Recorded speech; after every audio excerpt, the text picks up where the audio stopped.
Kukwestiyonin ng kampo ni Vice President Sara Duterte kung pwedeng tumawid ng 20th Congress ang impeachment trial laban sa kanya.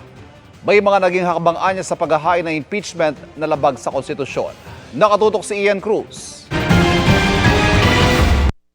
Kay Vice President Sara Duterte na mismo nanggaling. Pinag-aaralan na ng kanyang mga abogado ang pagkwestiyon kung pwede bang ipagpatuloy sa 20th Congress ang kanyang impeachment trial na nagsimula sa 19th Congress. Kina-question din namin yan, yung pag-crossover from the 19th to the 20th Congress.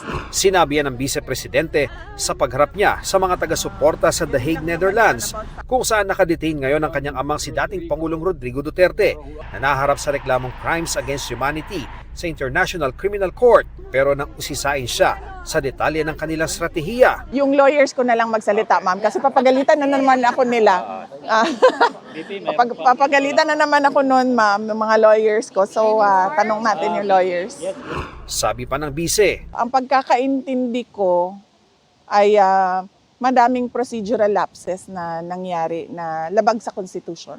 nasa The Hague si VP Sara dahil naipangako niya sa ama na babalik sila ng inaroon para magdiwang ng kanyang kaarawan. Nagpapasalamat din daw sila sa ICC dahil napagbigyan ng hiling nila na madagdagan ng araw ng pagdalaw sa dating Pangulo. Inapprove nila yung request namin na madagdagan sana yung mga araw na pwedeng magbisita kay dating Pangulong Rodrigo Duterte. So, papasalamat kami doon.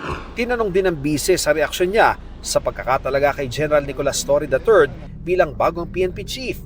Matatanda ang si Torre ang nanguna sa pag-aresto sa amang si dating Pangulong Rodrigo Duterte at Pastor Apollo Kibuloy ng KOJC. So, bakit mo naman gagawing chief of police? So, masyadong sketchy yung decision. Sinusubukan pa namin kunin ang panig ni Torre. Ngayong araw inaasahang magbabalik Pilipinas ang Vice. Para sa GMA Integrated News, Ian Cruz, nakatutok 24 oras.